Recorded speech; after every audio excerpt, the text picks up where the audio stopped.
Alright guys, I'm back.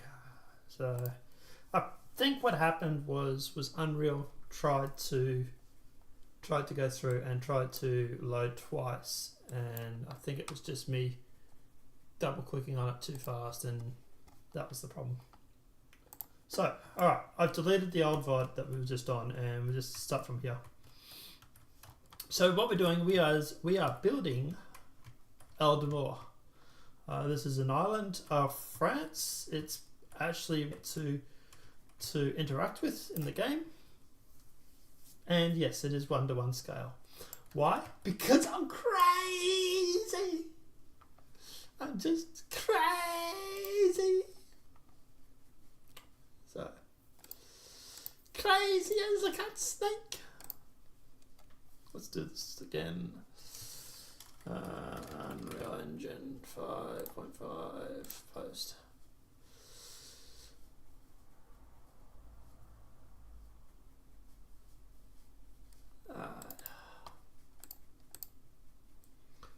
So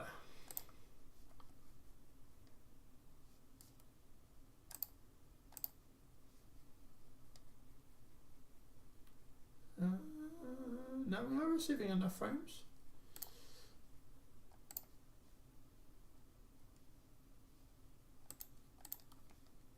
Let's try refreshing.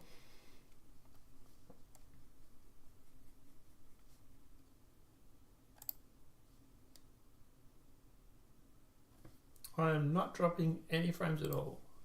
What the hell are you talking about, YouTube? Anyway.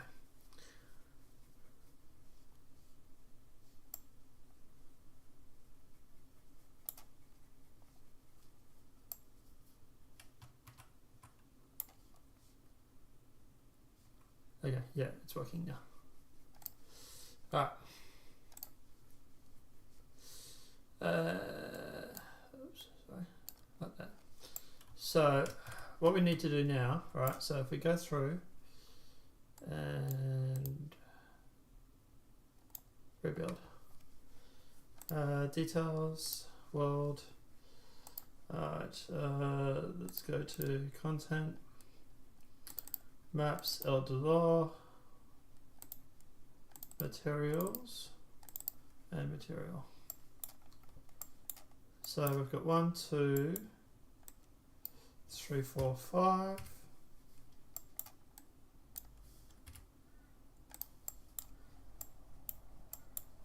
Whatever.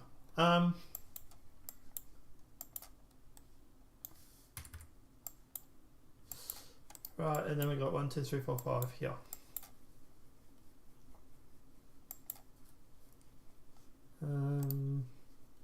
We do actually have a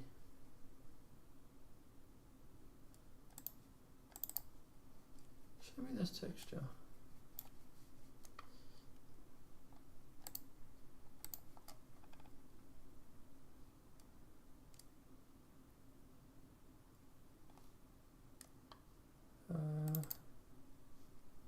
Current.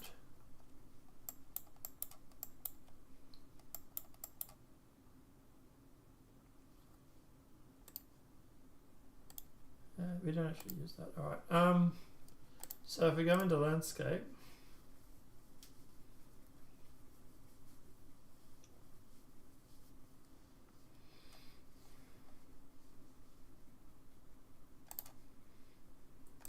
put our music back on.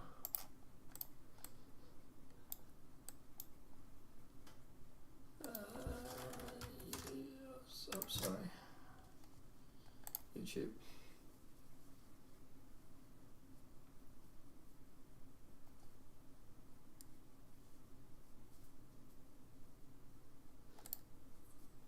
Expedition 33 might be one of the most important RPG releases in years, and no, that's not an exaggeration. The feeling I experienced about a decade ago when entering Skellige and Novigrad in The Witcher 3 Wild Hunt for the first time is a similar feeling I had when traversing the war-torn environments of Lumiere. It's a high-fidelity, turn-based RPG with deep narrative roots, stylish, surrealist art direction, exquisite music, and combat that feels tactile despite being turn-based. It's everything AAA publishers claim players no longer want. They've conditioned us to believe that this is not what we want, yet it instantly clicked with gamers because it respected the player's time and intelligence. It also just constantly surprised and delighted with huge WTF moments and reveals. It's not very often I play a game and just know this is going to be an all-time experience. That's Clair Expedition 33, and I do take some pride in being one of the few that highlighted Expedition 33 months ago as an example of how this games industry is changing for the better. Still, I don't think anyone envisioned or expected something this masterful from a first-time studio. It's a game that very much so should not exist, but it does represent the talent and politics that are plaguing so much of the AAA games industry. The creativity and magic is still there in this industry. It is beating so many stories, so many experiences, so many ideas being flushed down the creative drain due to the AAA games industry's modern playbook of risk aversion and chasing trends. The bold vision we see from iconic studios these days is often dabbling in a live service concept they have no business touching. And yet, they spend nearly a decade fucking around and finding out with it. It's a repetitive cycle, and one that has made me appreciate what smaller dev teams are building and accomplishing. I've already talked about extensively in the past about former BioWare veterans working on the ambitious Exodus, a spiritual successor of sorts to Mass Effect. The former Witcher 3 director and other CD Projekt Red veterans are working on the Blood of Dawnwalker, very Witcher 3-esque, and even this year, besides Expedition 33, we've seen surprise smash hits like Drug Dealing Schedule 1 coming from a single developer, Blueprints, an excellent puzzle game also from a single developer's creative vision. Last year there was Balatro, and another game that will be actually in the Game of the Year conversation later this year, Kingdom Come Deliverance 2, isn't this massive behemoth of a development empire. The developer Warhorse certainly employs a few hundred, but they made the game for less than $50 million. You compare that to the thousands of people working on AAA franchises like Call of Duty or Spider-Man or Dragon Age or Assassin's Creed, with budgets in the hundreds upon hundreds of millions of dollars and dev cycles that are taking longer than ever before. The AAA games industry is broken, and games like Expedition 33 are showcasing a different path forward. The tools and tech are here now. The need to have this massive organization and structure isn't what's needed anymore. Creatives need to be empowered, and that just isn't happening, or going to happen with the C-suite Wall Street executives running these companies right now. The AAA industry will continue to buckle under its own weight, tripping over bloated development cycles, making tone-deaf design decisions, and running on a mission to delight the biggest modern audience possible, which in turn delights no one. And certainly there will be some successes. Grand Theft Auto 6 and its animated couches, it will probably be a must-play with the most innovative of innovative design that we've seen. But that path is one exclusive to Rockstar Games, a high that so many are chasing and not even getting close to reaching.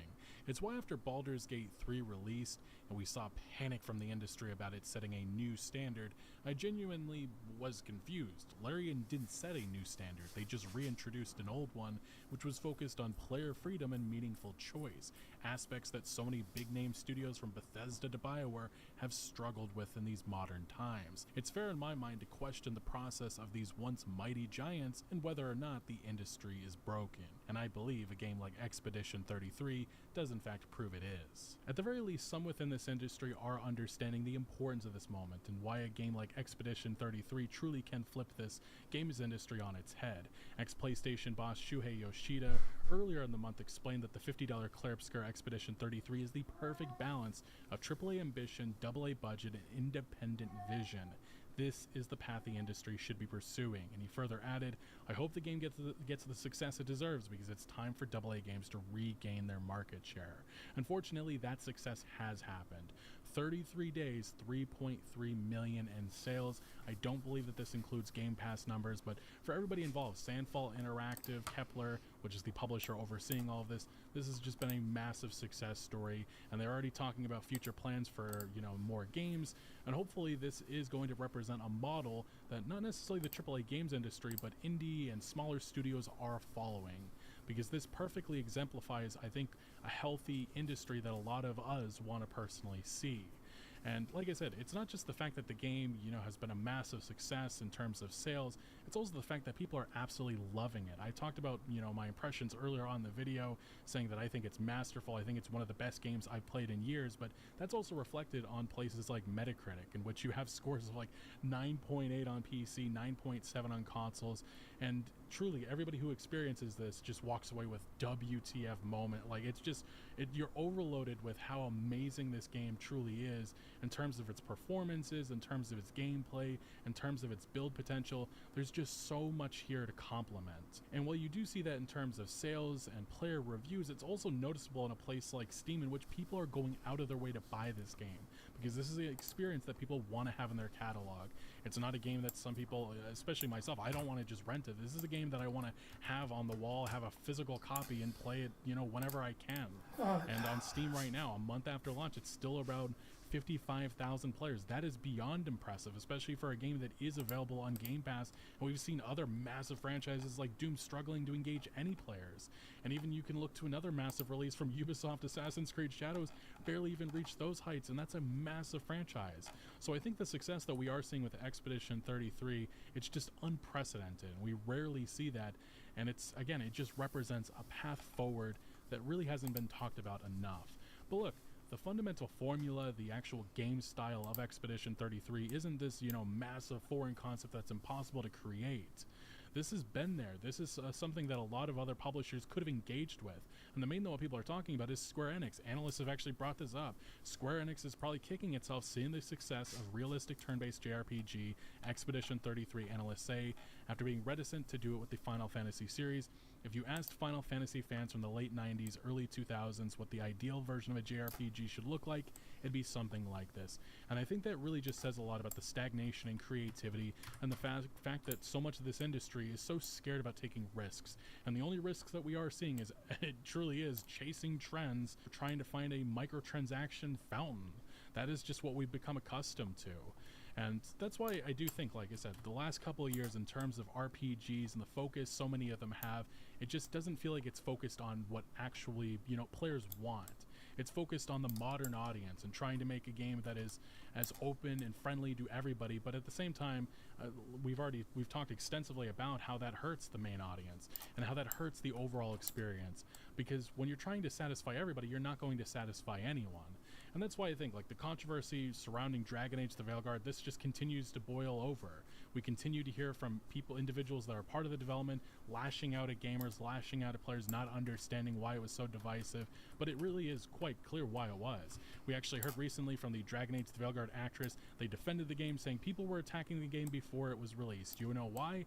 Because people looked at the gameplay, looked at the trailers, looked at the art direction, and saw that this wasn't Dragon Age. And that's something that so many of us are saying with so many of these core franchises, and they're just monstrosities of what they used to be.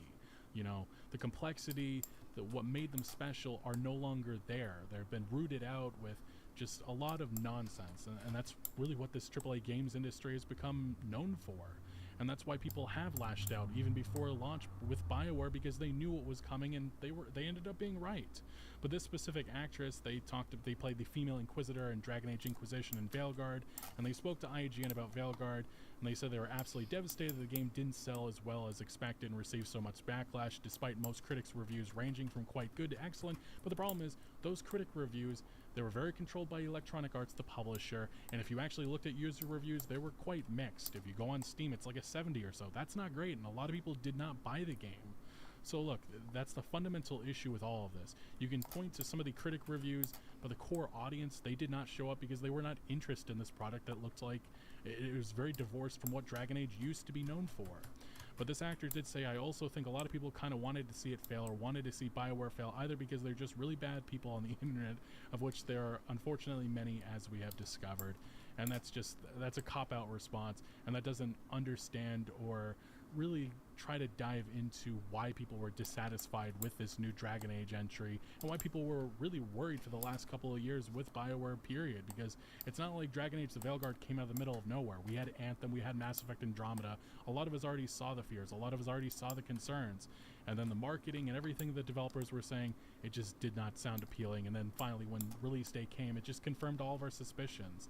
And that's not exclusive just to this franchise. This is what we are seeing with so many RPGs, so many games in general. And to piggyback on that, we actually did hear again from another former BioWare developer, Dragon Age writer David Gator. He talked about Expedition 33 and also Baldur's Gate 3, some of the most notable RPGs in the last couple of years, some of the most successful, and he says they prove what's possible when a game is given time to cook.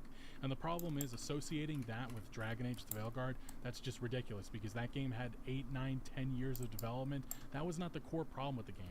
It was the fact that it was just divorced from what players wanted. It was a poor imitation of a new Dragon Age game. Now, while that headline with Gator's remarks are a little bit out there, his actual extensive comments do kind of make a little bit more sense. He says, I think there's such a thing as expanding the audience as opposed to treating the audience as this finite number of people, right? And I think that's what Expedition 33 really does. I think it manages to take the elements of JRPGs, and I don't think it's going to do it's doing a lot of new things, honestly. It's taking a number of more recent trends and kind of bundling them in an interesting way that I think makes it very accessible to people who normally wouldn't play JRPGs, which, yeah, that includes myself. And he said the successes of Clair Obscur and Baldur's Gate, what's possible when a game is given time to cook. Baldur's Gate 3 had an extended and very front-facing early access period, while Clair Obscur director Guillermo Brochet said earlier in May that it would have taken years to get the project approved at his former company Ubisoft. And again, that's all the bureaucracy, that's just a lot of the politics that is going on at a company like Ubisoft, which employs like 13,000 people, and that gets in the way of making great games. And that's why we keep getting open world nonsense from, you know, Assassin's Creed, and which has really regressed in so many regards into what the franchise used to be known for. They are hurting. The creativity has stagnated at that company, and it's not going to get better because fundamentally they aren't changing how they're making games. Publishers want mass appeal, Gator said. They want to feel comfortable, de-risk it by imagining how the appeal translates to many different kinds of audiences, which I think often kind of ends up diluting that very specific thing a game can do. Like I said, what Baldur's Gate 3 did and what Expedition does is, yes, they appeal very, very strongly to that one audience, but it's so strong that it ends up growing that audience, which that part of that statement is absolutely true. And he even furthermore said some other remarks, which I think it just opens up a little bit more about what these AAA executives are thinking and how broken this industry has become. Dragon Age creator David Gator says EA execs thought BioWare fans would eat whatever slop they were given, since the nerds in the cave would always show up for an RPG because it was an RPG, which is just, again, Android Wilson, the executives running these companies, these people truly are out of touch. Per Gator, EA bosses used to refer to RPG stalwarts as living in the cave. They'd be in the Nervecade. You see where the nerds lived, you made an RPG, and the nerds in the cave would always show up for an RPG because it was an RPG. With EA bosses convinced that the Nerve Cave would spill out its denizens to any game with BioWare in the box, their philosophy became that you didn't have to try and appeal to them. You had to worry about the people who weren't in the cave, which was the audience we actually wanted, which was much larger. And that's an indictment on this industry. This isn't just exclusive to Dragon Age. You've seen this with the Elder Scrolls. You've seen this with Fallout and so many other franchises. They start off very niche. There's a core audience there that shows up, and then over time new entries come about, and they try to expand it by making gameplay mechanics and maybe the story more open to a wider audience, but at the same time that just ruins the complexity and ruins these franchises. And that's why we end up with games like Dragon Age the Veilguard, even something like Starfield. And it's blasphemous in the eyes of fans of these franchises or iconic studios. And that is why a game like Clair Obscur Expedition 33 isn't gonna happen at Ubisoft or Electronic Arts or Rockstar Games or wherever. And it has to happen at an indie studio. It has to start up like Sandfall Interactive. And one of the lead developers, the director, actually explained this. He said projects like these with new IPs, original stories, completely original characters are super hard to push through in a big company. There are a lot of approval steps, and in general, in big structures, you already have proven yourself and be pretty high up in the hierarchy just to have a chance at pitching this kind of project. For me, a project like this would have taken 25 years to make in a big company, and I don't have that much patience. We all wanted to do things our own way and really create an atmosphere. That's what this game is, creating a vibe. And like I said, the fact that Expedition 33 even exists is an achievement in of itself. Everything about this game's development is truly extraordinary. Like I said, the reason why this project even began was because Guillermo Brochet, the director, he was bored at his job at Ubisoft and wanted to do something different. Working for French gaming giant Ubisoft at the time, he had an idea for his own project, a role-playing game inspired by one of his childhood favorites, the classic Japanese series Final Fantasy. And that's where this idea began. And ultimately, it's just one of those ideas that was never going to be achieved at Ubisoft. Like he said, he would have had to build his way up 25 years. And even by that point, who knows where Ubisoft will stand at that point in time. But furthermore, it's also the fact that the talent that they brought in, it wasn't like they brought in, massive successful developer from Sony, Santa Monica, Naughty Dog, Rockstar. No, this was a development team led by himself and a couple of other seniors, but mostly it was just a bunch of juniors that really were ambitious and wanted to make their stamp on this industry. So 5 years ago, he started to recruit people for this passion project of Expedition 33, firing out messages on Reddit and online forums. And one of those who responded was Jennifer Svedberg Yen, who was under lockdown in Australia at the time because of COVID. I saw a post on Reddit by Gim asking for voice actors to record something for free for a demo. I was like, I've never done that, sounds kind of cool, so I sent him an audition. Yes, the lead writer of Expedition 33 originally wasn't even applying for anything to do with writing. They were actually just applying to voice some of the characters in the game. Jennifer was originally cast as a major character in an early version of the game, but eventually switched roles to become the team's lead I think writer. I've put this back to This front. is talent that wouldn't have been touched if she hadn't, joined Sandfall Interactive, this small startup company. And then even furthermore, the music, that is probably one of the most notable things about this. You're going to hear it later on this year at the Game Awards, but composer Lorien Testard, who had never worked on a video game before, he was discovered via posts on music sharing website SoundCloud. Again, the fact that all of this came together, this isn't going to happen at a AAA studio. This is only going to happen in this form, a form that really does need to continue, hopefully with I many thought more that studios like this coming in the future. was But the Kepler Interactive, the point main D publisher to a behind shot. Sandfall Shall Interactive, I? helped fund it. Again, this wasn't like this massive $20-30 million game. It seems like it may have been even less than that, but Kepler has explained their mission with Sandfall Interactive, and it perfectly exemplifies that's the path definitely forward for this industry. What the Kepler North definitely Top. isn't doing is chasing trends. Hendren, who is an executive at Kepler, a portfolio director, says it's a dangerous strategy. He gives the example of Balatro imitators. If you're making something hot on the heels of that, by the time you get to market, there probably will be 150 other alternatives. And that's true. I mean, you look at the industry, Battle Royales was the hot thing for a minute. There was also the fact that hero shooters like Concord, and even this year we have Marathon late to the party with extraction shooters, and there really isn't an audience waiting for it. It just feels like chasing trends is one of those things that this industry just keeps on doing. But Sandfall's COO and producer, Francois Merouz, says the fact that the studio head Broche was deliberately avoiding chasing trends with Clair Obscur was what attracted him to join in the first place, and the end result is one of the best games, I think, in the last couple of years. The game has had success to an extent that we didn't imagine. We smashed our forecast pretty fast. And then he continued, plus the team has grown up.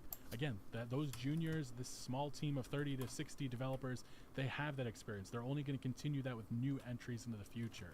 This team has grown up, has acquired new skills throughout the production. Many of them were juniors when we started. We learned to work together. So I can't wait to get to the next project because we'll start from a more efficient position than we started the company 5 years ago. And that comes with higher expectations as well. So it will be challenging, but I can say that we have, and the studio head in particular has great ideas for the next game. And then on the note of this representing a AA comeback, some people predicted us that it was a tricky sector when we started development and there could be kind of a curse on AA games. But from our perspective, we didn't care too much about market considerations. In a sense, a Plague Tale or Mortar Shell or Hellblade, I'm pretty games sure like this those over were already here. proof for us that small teams of less than 50 people could have great games and great execution. And I think the big That's thing about the Expedition 33 is just the fact that we haven't port. seen many development teams taking that chance, that effort. And the fact that we now have this as an example, I think a lot within the industry, like Shuhei Yoshida are bringing up, it represents a path forward. And we need more of that. We truly do. And it does continue. He says that I think that the creative engine for the game was that a group of 30, in terms of what the game is, the vision of it, and the way it is in which it's executed, does come from that nucleus of staff that is Sandfall. In terms of main credits over the 4 years of production, we were on average about 30 people. We started with less than 10 people, scaled up until 30, and close to 40. and then scaled a little bit down. You mentioned Korean animators, but it's important to mention that none of them were full-time. They were doing some extras besides some other jobs of animation, so the core team was on average 30 people in the home studio plus privileged contractors like the lead writer or the composer, for example. I include them in that core team. There's been a lot of questions and controversy in regards to, how massive this team actually was, but the core team was around 30 developers. They had about a 30 or so that were outsourced, they helped out with some of the QA and stuff like that, but the core team at Sandfall Interactive was 30. That is the team that made this game. Now, Kepler's portfolio director continued saying the more useful thing that was being said was that this is not a AAA game, right? You can look at the credits and it's definitely not a AAA game. Well, yeah, because if you look at the Dragon Age, the Veilguard credits, those things extend for like an hour, I feel like, and then you look at Expedition 33, it's like maybe 2 minutes. These kind of games did exist in much greater numbers about 15 years ago. And I think there are some threads that the AAA industry lost as they grew and grew and grew and brought in different ways of monetizing. We have to remember that there was a time when AAA companies were making games like Vanquish and Mirror's Edge and Kane and Lynch and all these really cool, interesting, not small games, but much smaller scale games.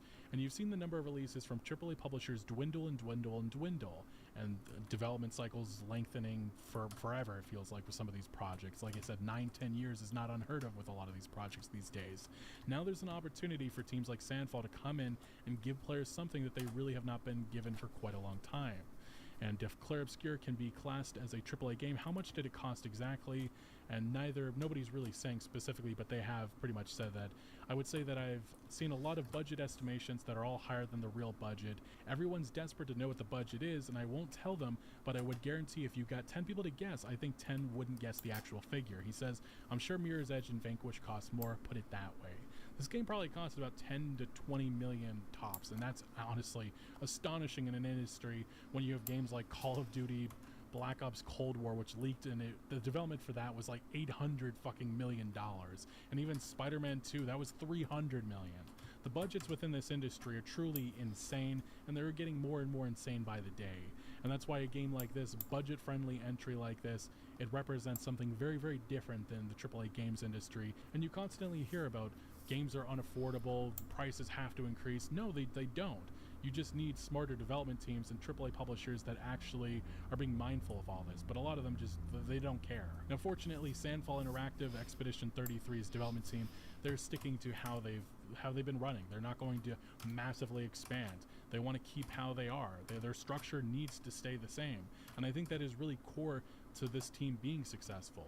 When you look at a Ubisoft, when you look at a Bethesda and BioWare, one of the big issues is the fact that there's so many different studios. They're all operating all around the world. Getting these teams to interact, getting approval for just, simple objects to be moved around, it's a headache, it's a hassle. And that's why having just one team, having this 50 or so developers all working together in one studio, that is a massive, massive I think this is for them. Wrong. For now, our vision would be to stick to a close team working in the same city with less than 50 people on board, focusing on one project after another, and keeping this agility and this creative strength and smartness of a small group of passionate people wanting to do something big. That's how video games were made for years. The team that made Ocarina of Time or Half-Life 2, I think those were max 60 or 70 people.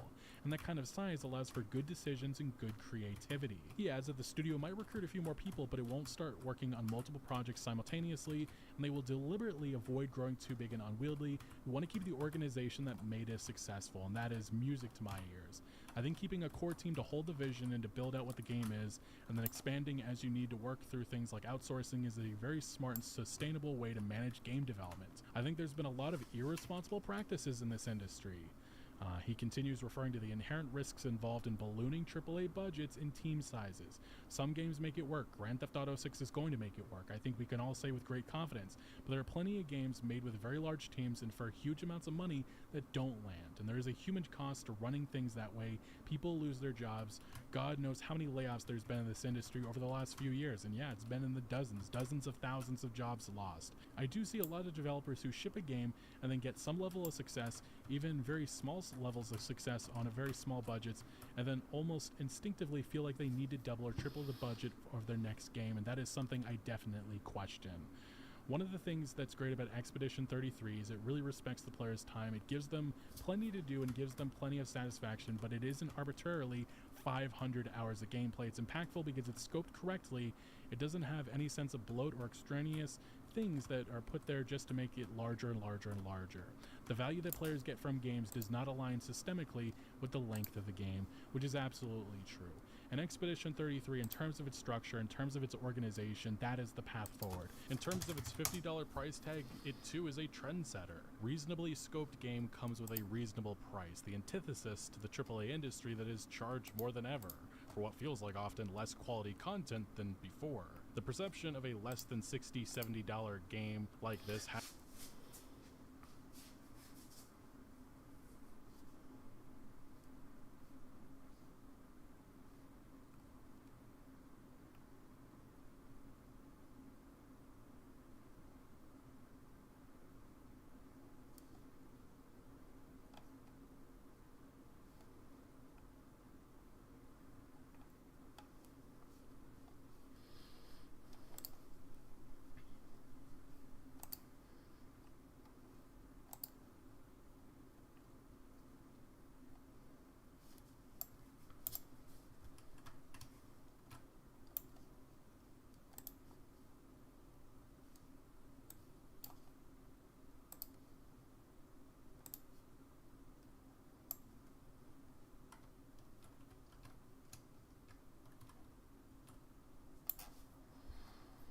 Right, that's the top, that's the bite, and then you come down and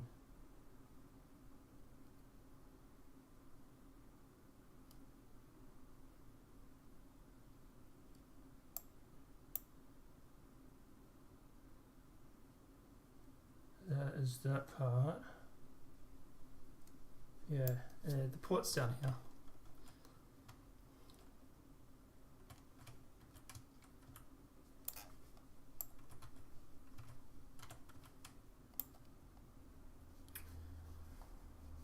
Alright.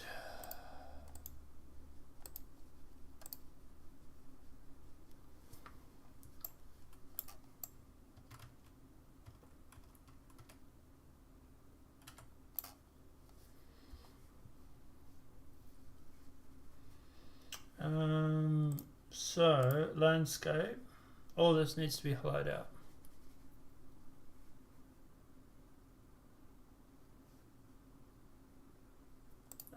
Manage. Sorry, script. And drop the size down. I'll put it up a little bit bigger than that.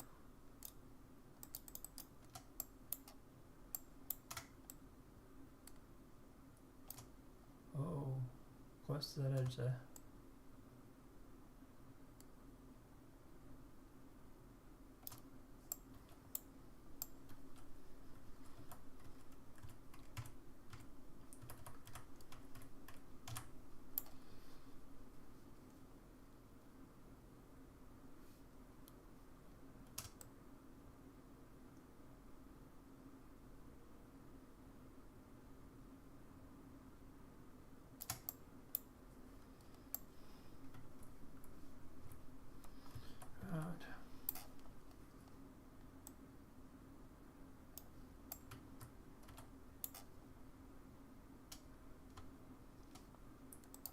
Flatten.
don't know if it's to be this deep.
Up to 3.5 meters.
In ash and flame, the forge was lit.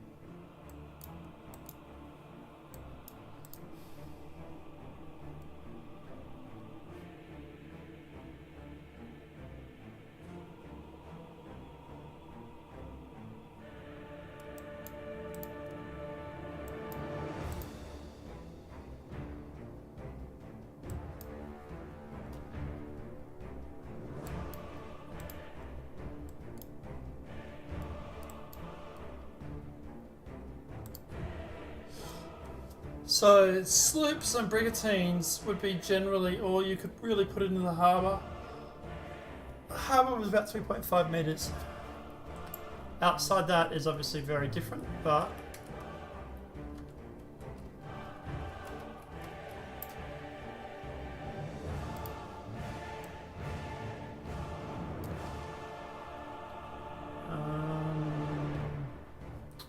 so let's fix this. I stuffed this up, hang on.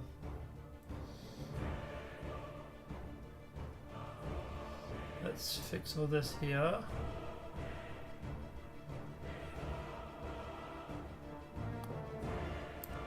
Oh, I hit the beach.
was wondering if there was like a way of selecting and deleting, but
oops.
Oh, puff floats.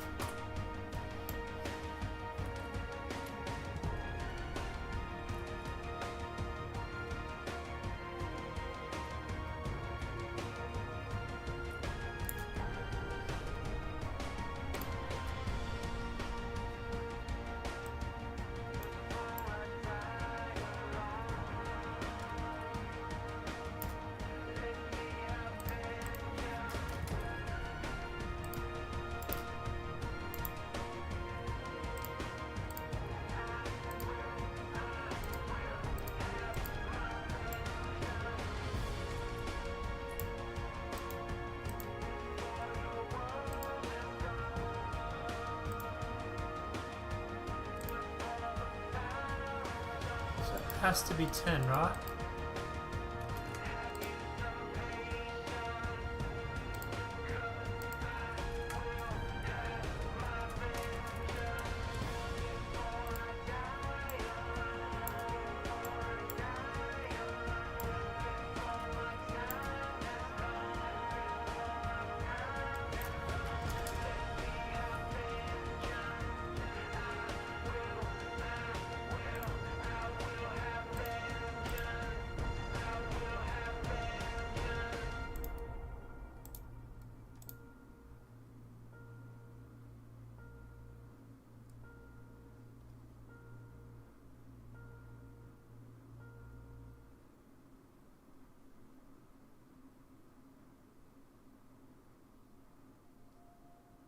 I'm missing one.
Let's rebuild and see.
World petition editor, yeah, it's over here.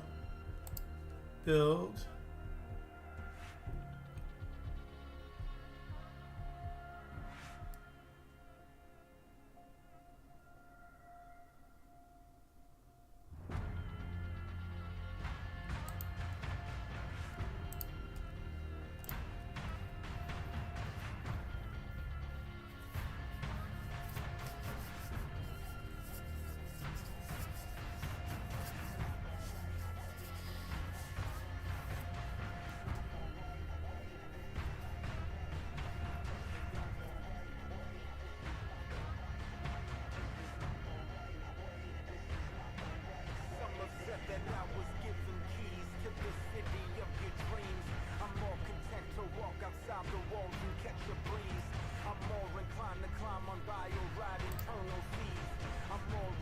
the vibe inside a mansion full of trees.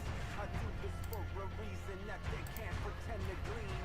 I lose myself infused in something more than what they've seen. I'm not a slave to greed, I don't embrace your make-believe. I've never been for sale, no matter what they think I need. So let it be decreed, let this music serve the deed. Let it spread like a disease, let it spawn a noble seed. There's more than meets the eye, there's more than meets the price. If you can't see the sky, there's too much artificial light. I can't predict my path, but they can't fully see my past. I'm running from the flash, but heading straight inside the blast. A mountain full of ego built upon a heap of trash. It's exactly what you get when you can't fully do the math.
See?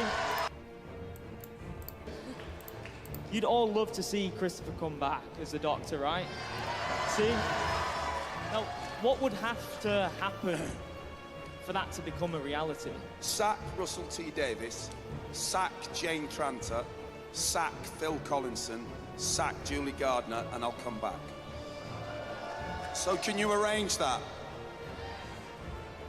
Did you find it hard to be like associated with the character given? Not at all. I love being associated with the character. Just don't like being associated with those people and the politics that went on in the first series.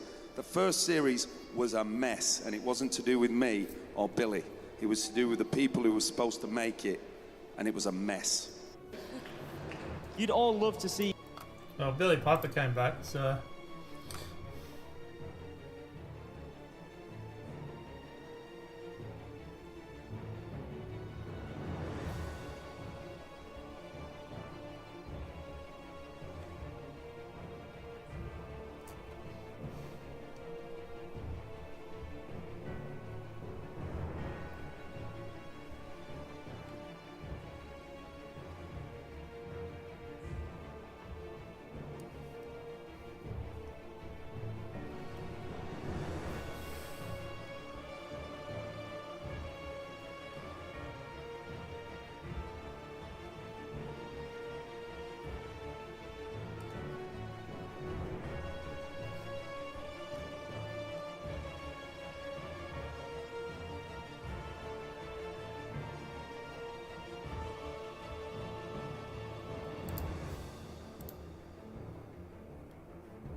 God, it takes so long to rebuild things.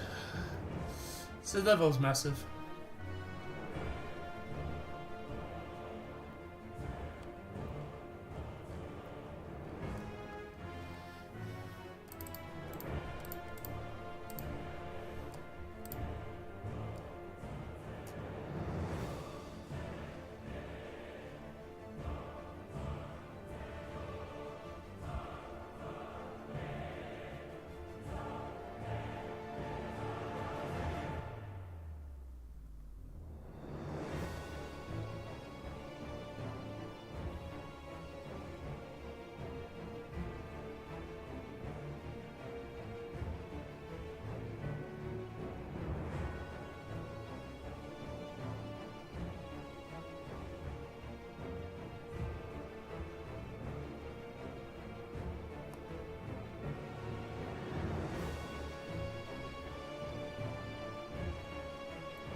Rebuilding, rebuilding, rebuilding. At least it's moving now.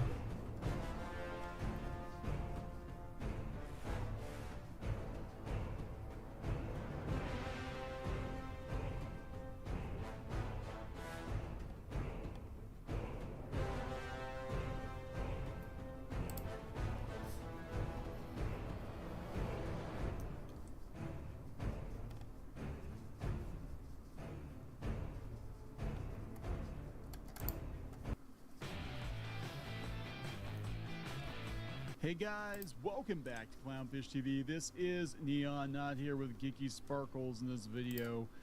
What is it? Hashtag RIP Doctor Who. Yeah, it looks like it's going to be the end of the road for Doctor Who for a while, but we had a big regeneration scene, I guess, in the last episode of this season. If you guys were watching, doesn't look like a lot of people are watching. The ratings are terrible, but yeah, we're going with some more stunt casting.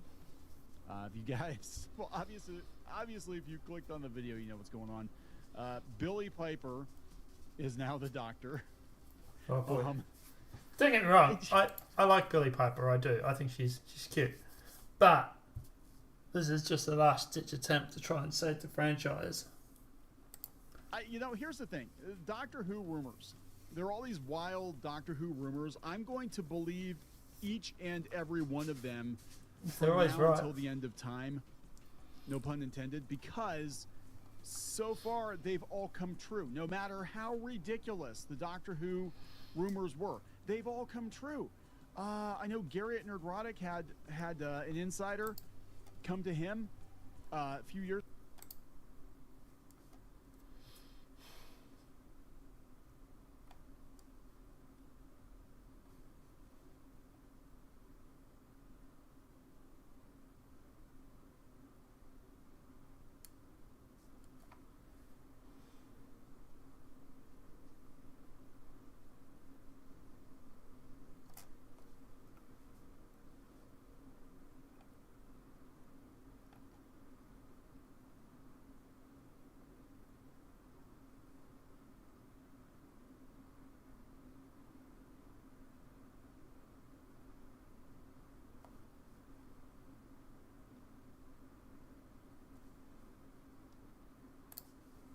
Can someone explain to me why on earth men are so good at just so many random things? Like, why are men able to fix anything? Why are men able to do anything? Like, I don't understand why they're just so good at so many things. Me as a woman, I have my limitation. I'm good at some things, but Because we're told to work it out. Because we spend time fixing things and tinkering with things.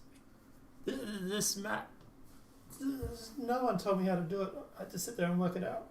It took me 2 days. I can't fix something. I can't find a solution to something. I'm not able to help someone in a situation where they have a problem as easily as I've noticed men are able to help people with that. Like, it's crazy. And the worst thing is they're not just able to do it, like, they will do it. They actually care so much. Even if you're not important to them, quote unquote, they're gonna be there and they're gonna help you fix a problem. Men are great. Some men are really great. It's because he has been pushed to be totally self-sufficient since birth. Because if he didn't learn how to fix it himself, it wouldn't be fixed by anybody. Yeah, true.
Anyway, questions. Let's get back to Star Trek. Go and stand in front of the mic. You have to stand in front of the mic so the whole audience can hear you. There you go. Yeah, thank you. It's not a Star Trek question, but it is actually a science fiction one. Okay. When you started in Stargate SG-1, what was Richard Dean Anderson like? Okay, now, when you've been on Star Trek The Next Generation, which was basically the flagship show for everything sci-fi, let's be honest, right? You know, when we came along, when TNG came along, sci-fi was alternative entertainment, right? It was alternative. Cut to 27 years later, sci-fi is the #1 form of box office, right? That's what makes the most money at the box office. And Why? Because of TNG. Bit of an ego, but anyway.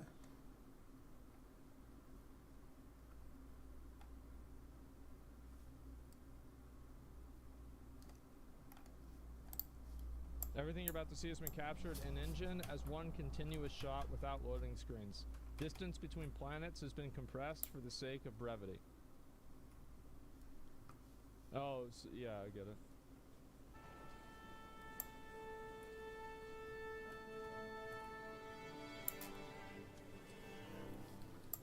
Okay.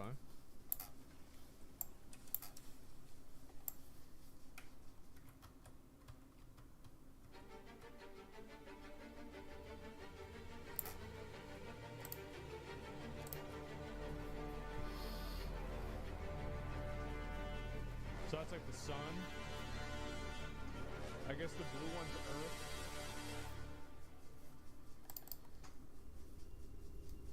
Earth. Oh boy, here we go again.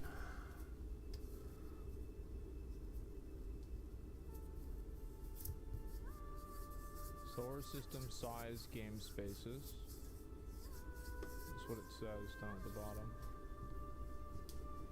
16-bit large world coordinates engine. So where are we going?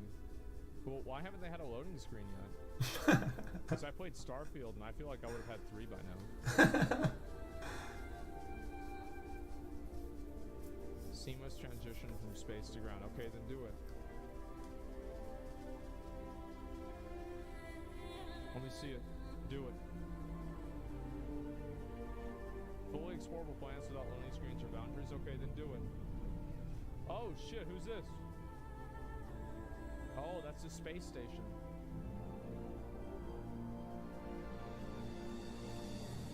Physically based atmospheres with multiple light scattering.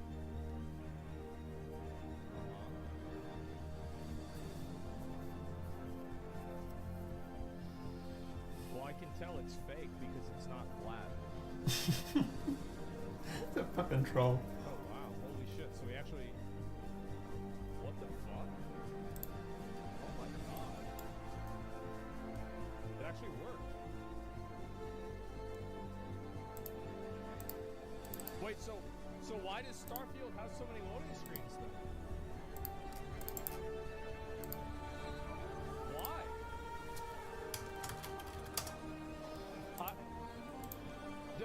What? Locations populate instantly with characters and players. I can see why people donate money to this game now.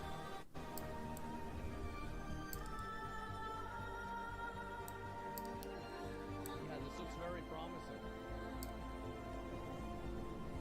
It is, well, physicalized frozen ocean. Really? Real-time transit system? Oh! There's a guy in there from Japan who didn't pay for it. Can you go into water? Or underneath the ice? Alright, so I think we've finished rebooting.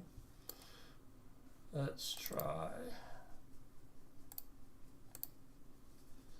Now we need to play a start. We're going to move that.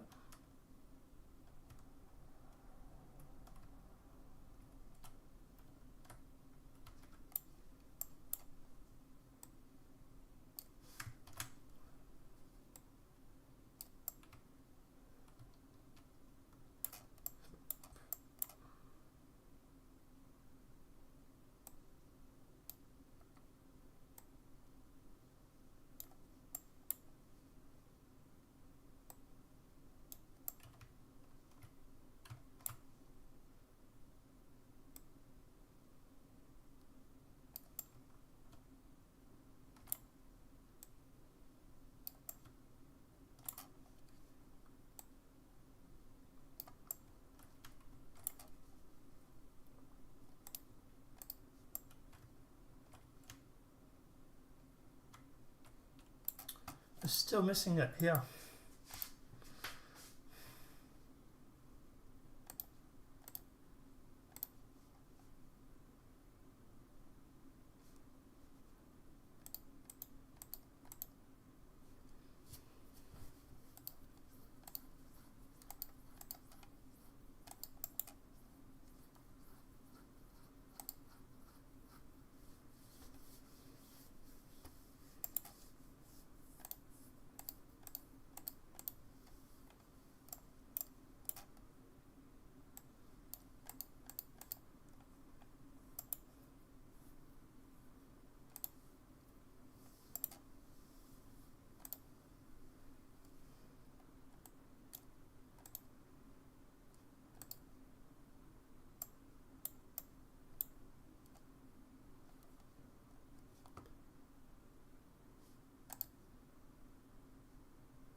Yeah, it's missing.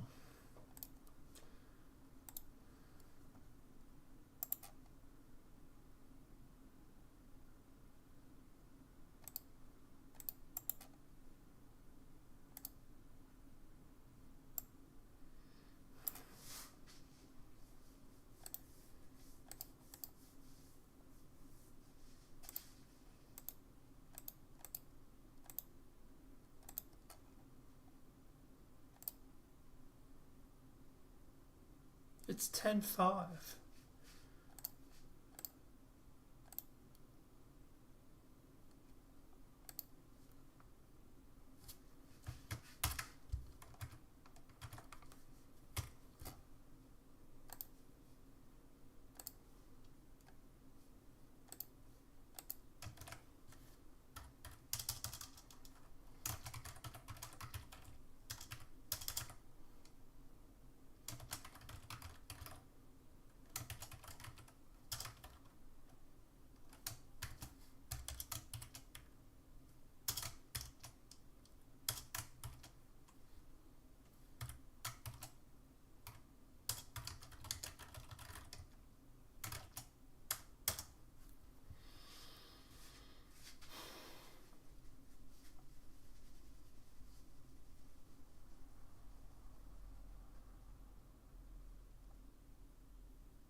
Right, go to surrounding. Right, yeah. Select the surrounding components. 10:4.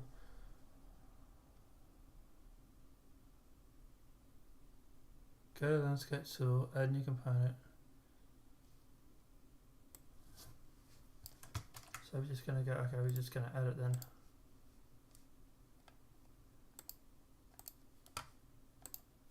Outliner. So select 10:4.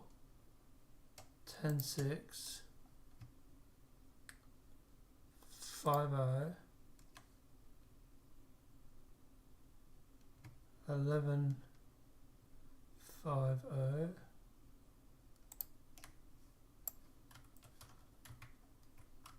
like that, yeah. Go to the landscape tool.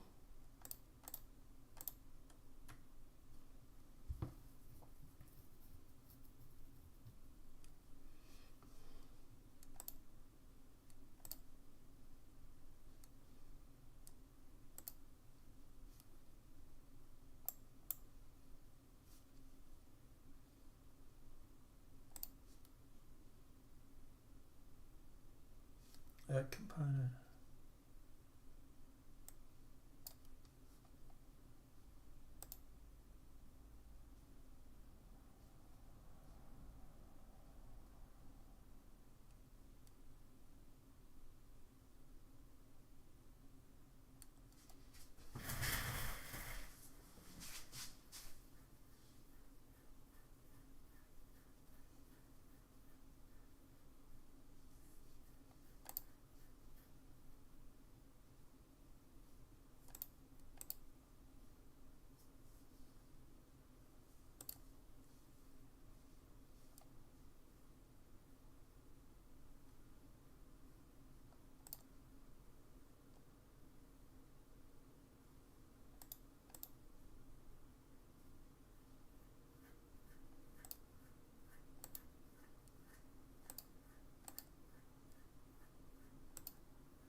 Go to the landscape tool and add new component.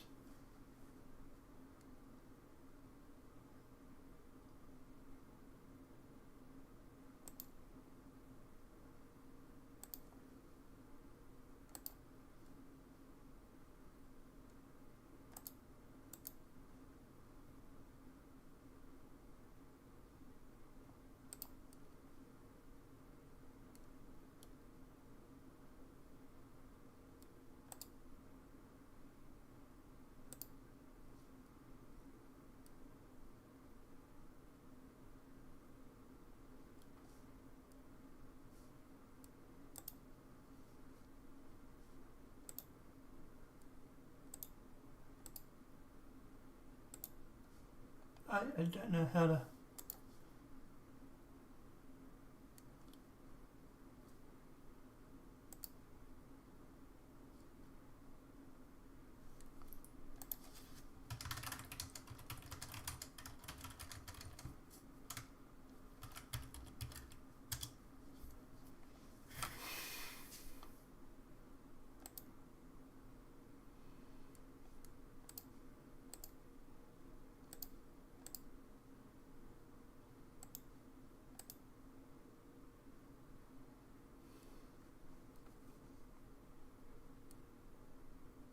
Go to window, yeah.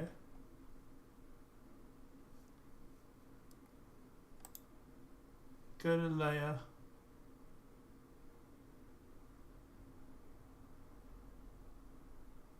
Click on layer content filter.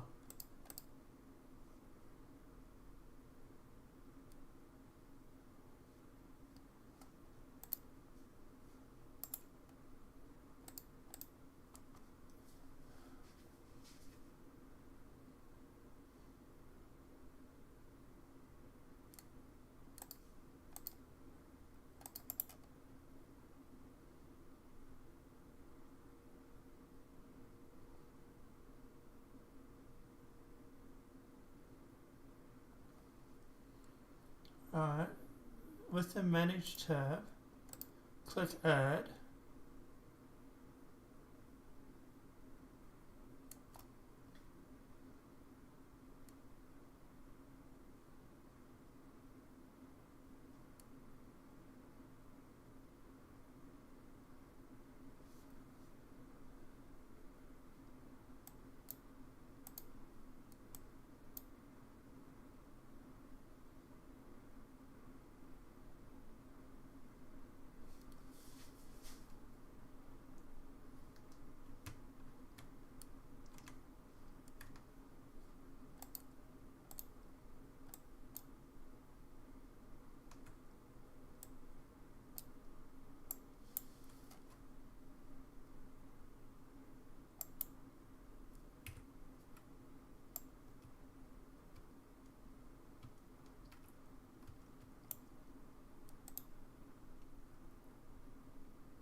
so that's how you add one. Okay.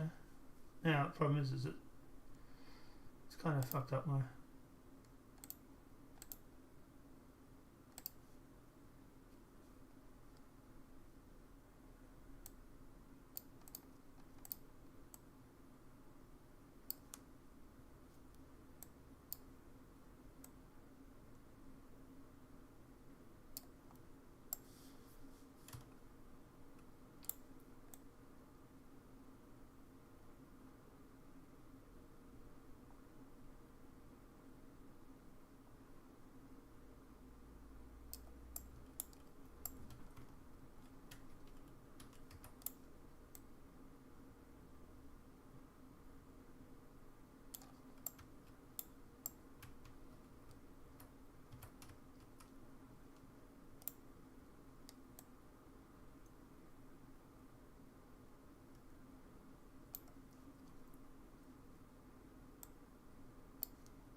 Let's let it back up.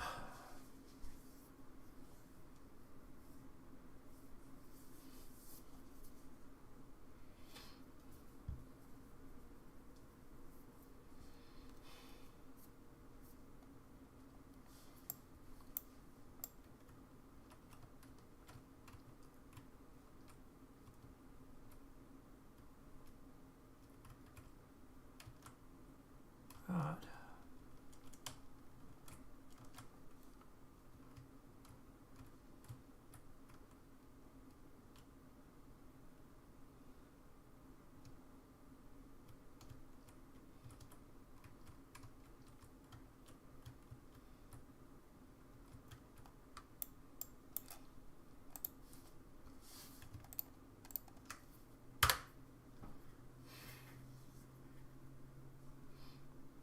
Let's just delete it and we'll remake it.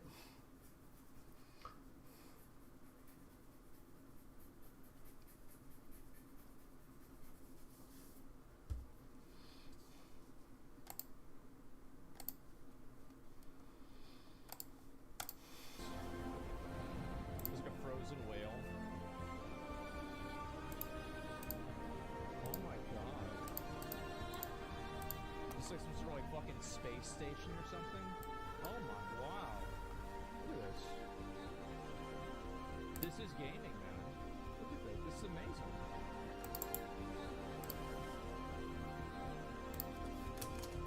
Still too loud. I turn it down a bit.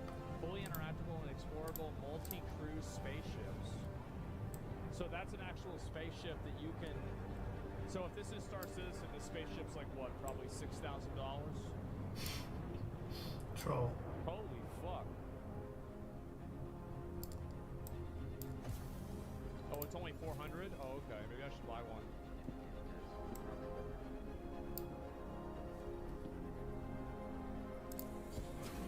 Okay. Oh, that looks incredible. Wow. So you can like sit out. Oh, that's... Wow. Okay, now what? Is there a Yeti down there?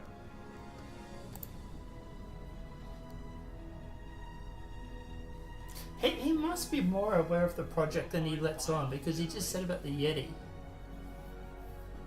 I know he could be just guessing about the Yeti, but... It has to be pre-rendered, I see.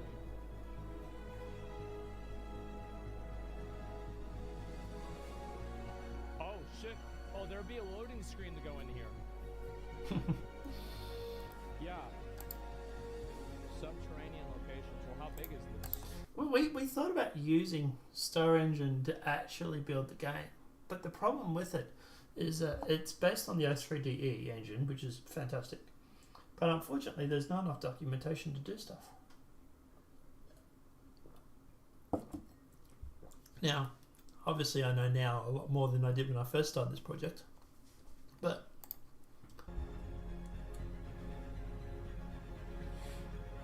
Wrong game. I'm waiting for this to be like an Elden Ring moment after you come out down from the elevator. Oh, that's a lot. It's like a mining. It just works.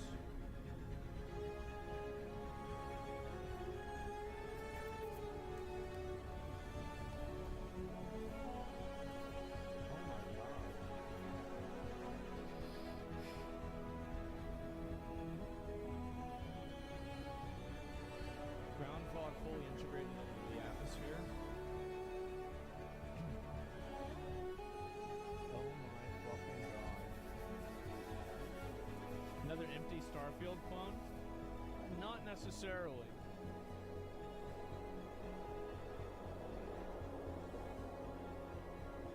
Sunlight shafts through the atmosphere. This is amazing. And like this, yeah, there's been no loading screens or anything. Rivers, driving terrain, modification, object distribution.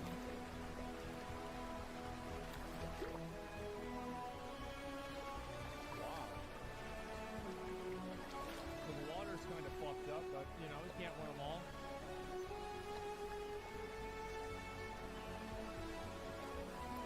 Oh my god.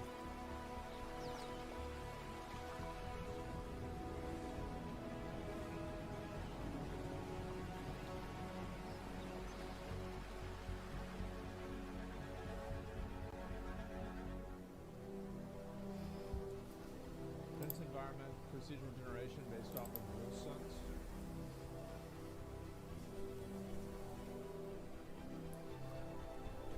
This is a demo for the updated engine. It's not live yet. But I still think it looks really good, man.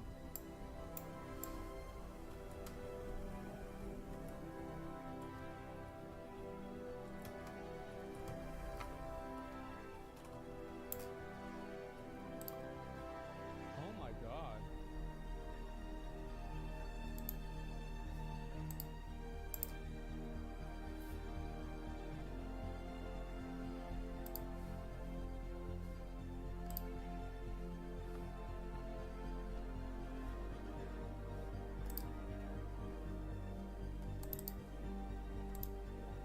This looks like Valheim. Well, I mean, it looks a little bit better. Dynamic planetary winds, driving physics simulation. Holy shit.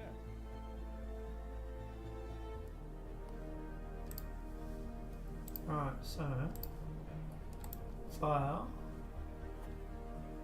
save current level as, and I just want to make it that, and save.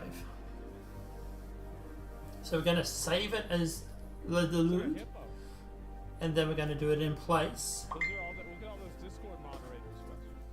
What the fuck's message? There's like a whole area here. Oh my god.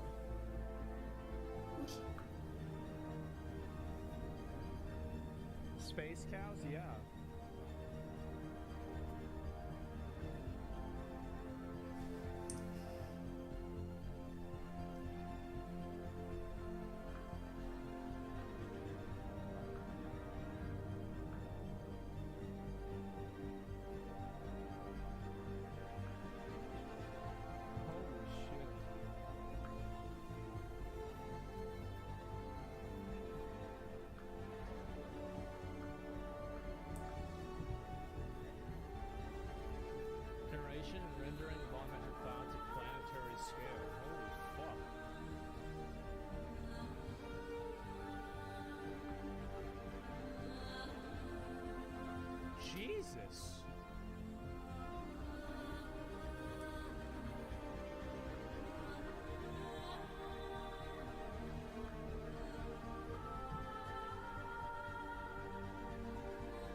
That's a moon, bro. That's not a moon. That's a rock. Real-time large-scale asteroid generation and rendering. Oh my god. Yeah, this is like No Man's Sky with Starfield graphics. I feel like the style of this is a lot better than Starfield, honestly.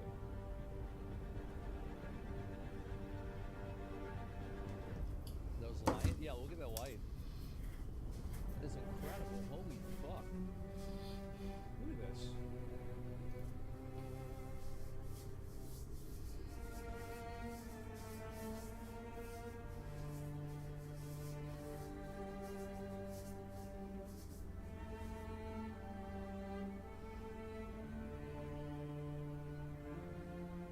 Real night, base day, night cycle based on planet rotation.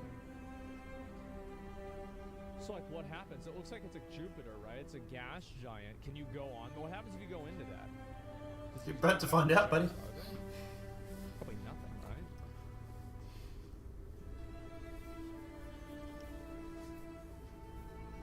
You die? Yeah, but like what happens if you go into a spaceship? Oh shit, they are! Oh my...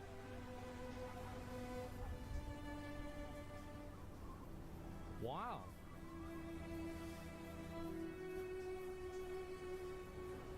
This is amazing.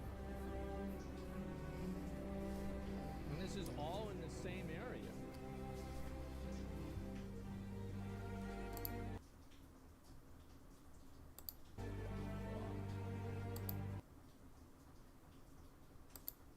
What the fuck?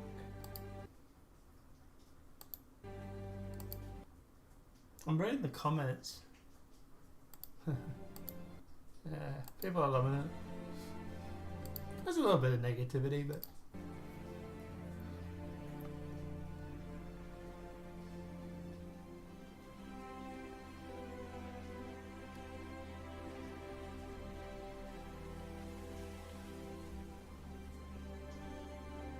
Requires a 9060 GPU? Yeah. that's not true. I'm playing on 1080 at the moment. Oh my god, this is incredible. I didn't expect it to be like... I thought they were just gonna go through like one planet or like go around different...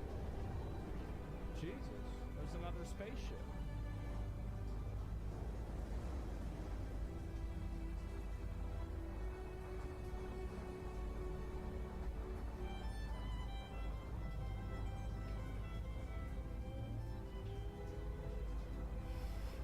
What the fuck? Space whales.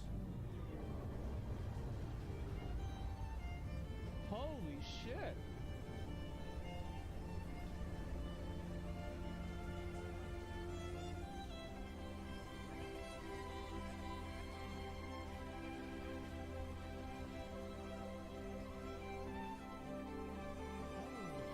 This is amazing. And this is all like, bro, this is like I'm watching, what was that movie, 1917? It's like all one continuous shot.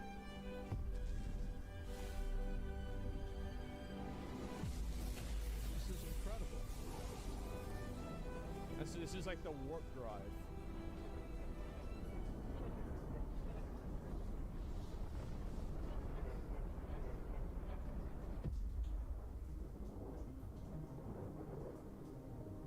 Holy shit.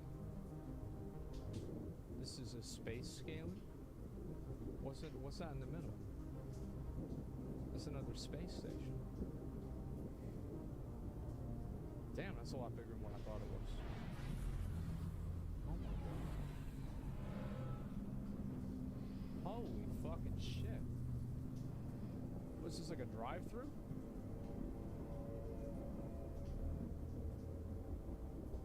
Go in it. It's an ad, yeah. I told you guys you're not gonna get with ads. Oh, what the fuck? What in the fuck is this? That's cool. Oh, that... Okay.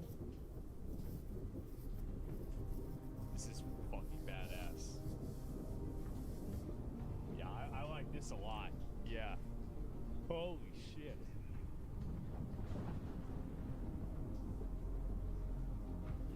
Yeah, now it's like, because like, you know, all the traditional like, oh, space exploration, that's cool, but like whenever I see this, bro, like this is like in between Armored Core and Warhammer 40k. No, I fucking love it. This is incredible. And like you go down and there's like, oh wow. Holy fucking shit.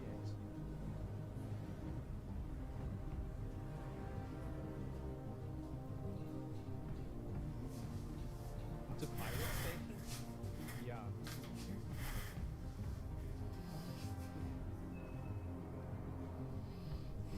Oh, wow. Cyberpunk? Yeah, it does remind me of the cities in Cyberpunk. Or the city in Cyberpunk. Night City. A little bit. Opponent-driven skin shader? What the fuck?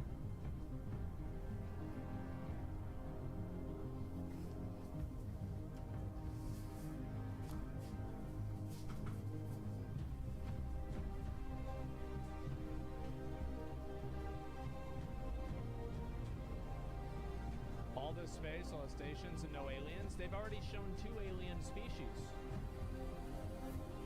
Yeah, they've shown 2 already. I'm sure they'll probably show more. And even if they don't, I'm sure there's going to be more.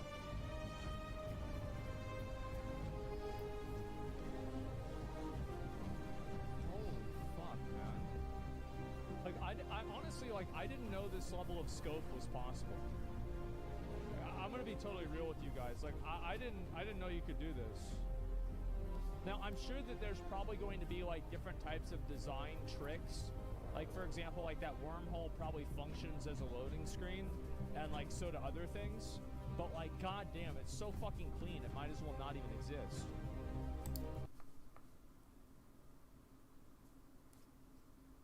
Holy fuck, look at that. That's amazing.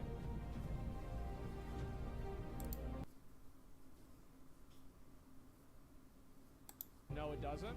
Well, even if it, like, it does or doesn't, like, even if it does, it doesn't matter. But either way, like, I had no idea you could do this. This is incredible. Holy fuck. So that's the one thing with Star Citizen, like, people say to me, like, you know, oh my god, you're back Star Citizen, what if it fails? What if I'm crossing the road tomorrow and I get hit by a car? Touch wood, don't happen, but... You know, and that was the thing, like, it was pushing the gaming industry. That's the one thing that I liked about it the most, was that it would push the gaming industry to do certain things. But, yeah.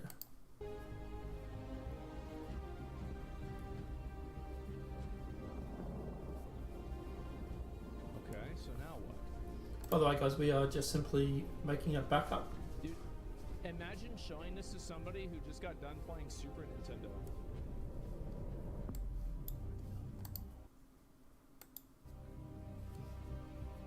$19.95. What game is this? This is part of the Squadron 42, I believe. This is the same engine I think they're using. And I think it's going to be used for Star Citizen.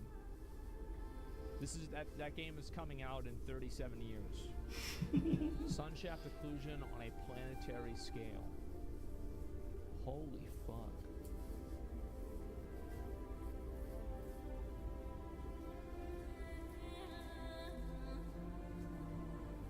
Isn't it funny to think back? Remember those people that were trying to make that game Earth 2? Well, these guys make Galaxy 2. Holy fuck. Look at that. Yeah, I'm gonna say, like, I haven't really paused hardly at all in this whole video. I really like the graphics and everything of this game. You know what it reminds me of? It reminds me of how I thought Halo 1 looked whenever I was 11. So just finished making a backup. So now we'll load LDU. I'll switch back.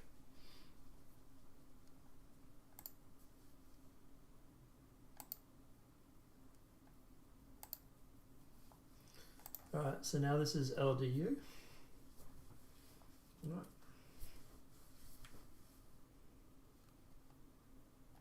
tools, convert level, we'll convert LDU, we'll do in place.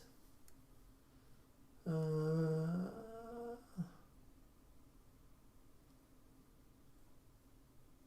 okay. And now we wait for it.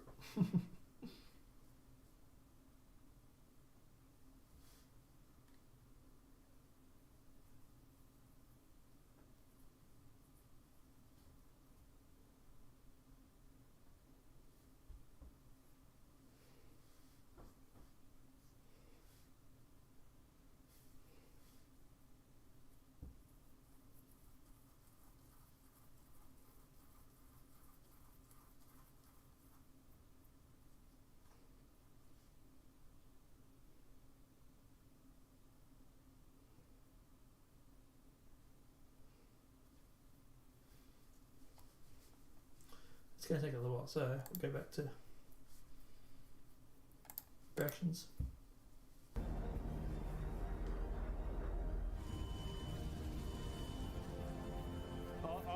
This is bad. Yeah, that's bad. Uh-oh. It's very scripted? Oh, it is. It's a demonstration.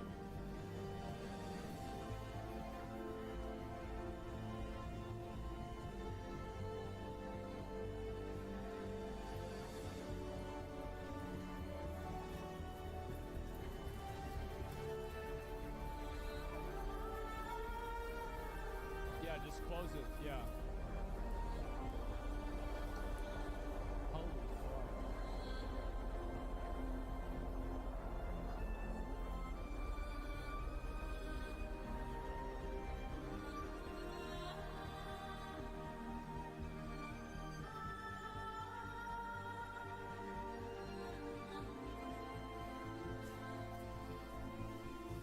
Fundamental shadows from clouds cast into the atmosphere. A lot of games have stuff like this now. It's very nice, as you guys can see.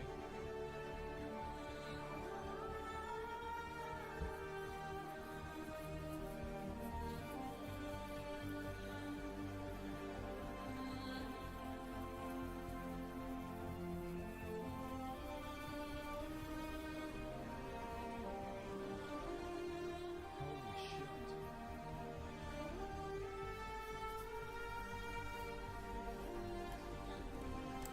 Alright, we're probably going to leave it there, guys. This is going to take a little while, so I'm going to have a shower. And I'll probably start streaming tomorrow early. And we'll have to go back to react, go back to making the level. But it wasn't a total loss with what we did today, because we got some of the blueprints all sorted out and stuff, so, you know, there's that. But, yeah. Well, no, why that level? It at least now in the future, if it does stuff up, we know how to add them. Although adding them doesn't really do much, because it sort of messes up all the terrain. So yeah. Guys, well, I'll start streaming the other tomorrow, and yeah.